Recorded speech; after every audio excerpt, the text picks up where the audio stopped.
Shalom, salam sehat untuk kita semua. Selamat berjumpa kembali di channel Visi Roh Kudus. Hari ini kita mengambil tema rancangan Tuhan adalah rancangan damai sejahtera. Pembacaan firman terambil dari Yeremia 29 ayat 11. Saudara kekasih, saya akan membacakannya. Saudara bisa mengikutinya dan merenungkan di dalam hati. Sebab aku ini mengetahui rancangan-rancangan apa yang ada padaku mengenai kamu. Demikianlah firman Tuhan, yaitu rancangan damai sejahtera dan bukan rancangan kecelakaan, untuk memberikan kepadamu hari depan yang penuh harapan. Saudara yang kekasih, situasi mencekam yang sedang melanda dunia pada saat ini dengan adanya wabah virus corona atau yang disebut dengan pandemik COVID-19 telah membuat banyak orang di dunia ini yang menjadi terpapar,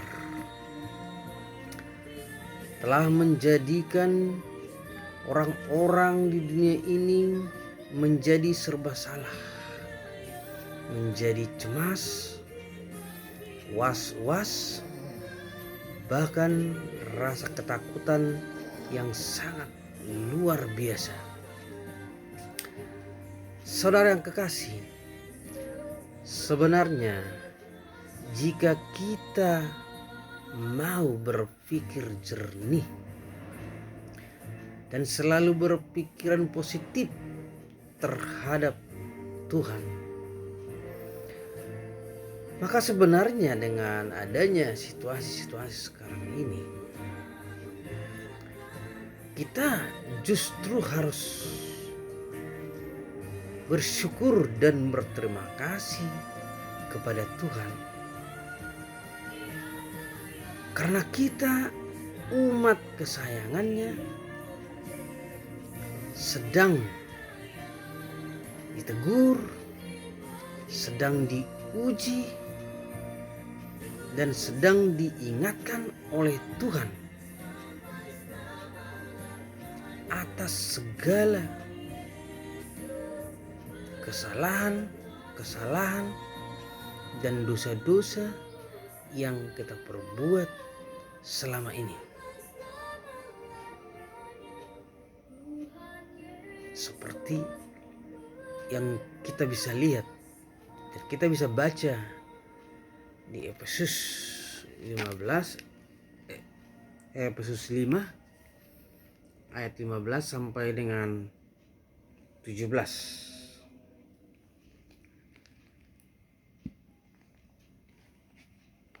Ya, akan saya bacakan Efesus 5 ayat 15 dan sampai 17. Karena itu, perhatikanlah dengan seksama bagaimana kamu hidup. Janganlah seperti orang bebal, tetapi seperti orang arif. Dan pergunakanlah waktu yang ada, karena hari-hari ini adalah jahat. Sebab itu, janganlah kamu bodoh, tetapi usahakanlah supaya kamu mengerti kehendak Tuhan. Jadi saudaraku yang kekasih, menurut firman Tuhan ini ada 3 koreksi atau 3 peringatan yang diberikan Tuhan kepada kita dengan adanya situasi-situasi sekarang ini. Yang pertama, Tuhan mengingatkan kita agar kita selalu bertindak dengan arif dan bijaksana. Yang kedua, Tuhan berkata bahwa hari-hari ini semakin jahat.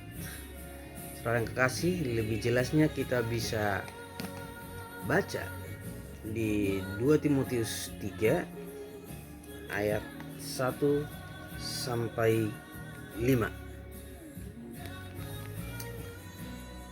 Ketahuilah bahwa pada hari-hari terakhir akan datang masa yang sukar. Manusia akan mencintai dirinya sendiri dan menjadi hamba uang. Mereka akan membual dan menyombongkan diri. Mereka akan menjadi pemfitnah. Mereka akan berontak terhadap orang tua dan tidak tahu berterima kasih, tidak peduli dengan agama, tidak tahu mengasihi, tidak mau berdamai, suka menjelek-jelekan orang, tidak dapat mengekang diri, garang, tidak suka yang baik, suka mengkhianat, tidak berpikir panjang, berlagak tahu, lebih menuruti hawa nafsu daripada menuruti Allah. Secara lahiriah mereka menjalankan ibadah mereka, tetapi pada hakikatnya mereka memungkiri kekuatannya. Jauhilah mereka itu. Saudara yang kekasih,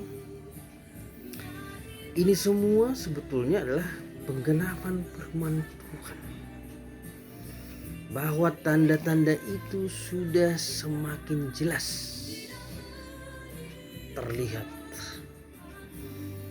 dari tanda-tanda yang diberikan oleh Tuhan di dalam kebenaran firman-Nya.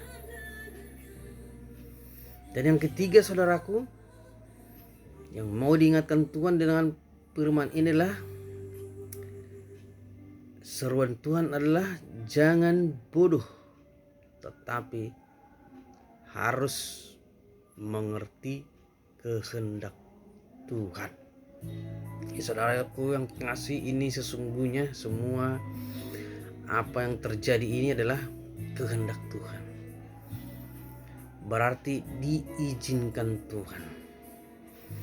Untuk apa saudaraku ini semua diizinkan Tuhan? Tentu saja bahwasanya Tuhan punya rencana yang terindah kepada kita dengan adanya situasi mencekam pada saat ini. Jadi saudara-saudaraku, sesungguhnya Tuhan itu adalah sedang menegur, sedang mengingatkan kita untuk segera memperbaiki tatanan hidup kita dan cara-cara hidup kita untuk menjalankan aktivitas kita sehari-hari, terlebih di dalam menjalankan aktivitas ibadah kita sehari-hari kepada Tuhan. Saudaraku yang kekasih, menurut firman Tuhan, hanya ada satu pilihan yang dapat kita lakukan untuk bisa memulihkan keadaan kita pada saat-saat sekarang ini, terlebih untuk kita bisa melewati situasi yang terjadi pada akhir-akhir ini, agar kita bisa terhindar dari itu semuanya. Tuhan mengatakan, ya, bertekun di dalam doa, menyembah Tuhan di dalam roh dan kebenaran, merendahkan diri di hadapan Tuhan, bertobat dengan cara berbalik kepada Tuhan dari semua kebiasaan-kebiasaan dan cara-cara kita selama ini yang tidak berkenan kepada Tuhan. Saudara yang kekasih, lebih jelasnya kita akan bacakan firman Tuhan yang ada di 2 Tawarikh 7 ayat 12 sampai 16. Kemudian Tuhan menampakkan diri kepada Salomo pada malam hari dan berfirman kepadanya, "Telah kudengar doamu dan telah kupilih tempat ini bagiku sebagai rumah persembahan. Bila mana aku menutup langit sehingga tidak ada hujan, dan bila mana aku menyuruh belalang memakan habis hasil bumi, dan bila mana aku melepaskan penyakit sampar di antara umatku, dan umatku yang atasnya namaku disebut, merendahkan diri, berdoa dan mencari wajahku, lalu berbalik dari jalan-jalannya yang jahat, maka aku akan mendengar dari surga dan mengampuni dosa mereka serta memulihkan negeri mereka. Sekarang mataku terbuka dan telingaku menaruh perhatian kepada doa dari tempat ini. Sekarang telah kupilih dan kukuduskan rumah ini supaya namaku tinggal di situ untuk selama-lamanya, maka mataku dan hatiku akan ada di situ sepanjang masa." Saudara yang kekasih, mumpung pada saat ini rumah kita dipilih Tuhan menjadi rumah doa, rumah pujian, dan rumah penyembahan, di mana kita tahu sendiri selama masa-masa pandemi COVID-19 ini, rumah-rumah ibadah lebih sering ditutup daripada dibuka untuk melakukan ibadah kita setiap minggu. Maka dari situ, inilah kesempatan besar, kesempatan yang indah menurut firman Tuhan ini,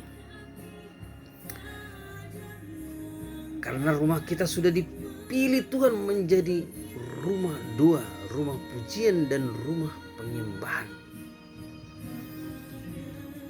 Karena Tuhan sendiri sudah berkata bahwa hanya ada satu jalan untuk bisa selamat dan bisa lepas dalam melalui masa-masa sukar sekarang ini, yaitu bertekun di dalam doa, menyembah Tuhan di dalam roh dan kebenaran, mumpung rumah kita masih dipilih Tuhan menjadi rumah doa, rumah pujian, dan rumah penyembahan, dan merendahkan diri di hadapan Tuhan, bertobat dengan cara berbalik dari kebiasaan-kebiasaan kita yang lama menjadi hidup baru. Ketahuilah saudaraku, ini semua terjadi adalah karena kasih Tuhan kepada kita, orang-orang yang mengasihi Dia. Tuhan mengizinkan wabah virus corona ini adalah sebagai alat medianya Tuhan untuk menegur, memperbaiki akhlak dan perilaku kita kepada tatanan-tatanan kehidupan yang lebih baik lagi. Jadi saudaraku, semua itu semata-mata hanya adalah karena kasih-Nya kepada kita. Karena sesungguhnya Tuhan itu tidak menginginkan satu pun dari umat-Nya yang setia dan selalu taat kepadanya untuk binasa, melainkan untuk memperoleh kehidupan yang kekal. Saudaraku, percayalah, Tuhan itu adalah baik dan Tuhan telah merancangkan sesuatu yang terbaik kepada kita, sekalipun menurut akal dan pikiran kita bahwa itu adalah suatu masalah, suatu malapetaka, atau suatu peristiwa yang mencekam. Tetapi yakin dan percayalah bahwa di balik itu semua Tuhan sudah merencanakan sesuatu yang terbaik, yang terindah kepada kita. Haleluya. Amin. Puji Tuhan. Tuhan Yesus memberkati. Saya Evangelis John Wesley Marpaung. Sampai bertemu pada renungan yang berikutnya. God bless you.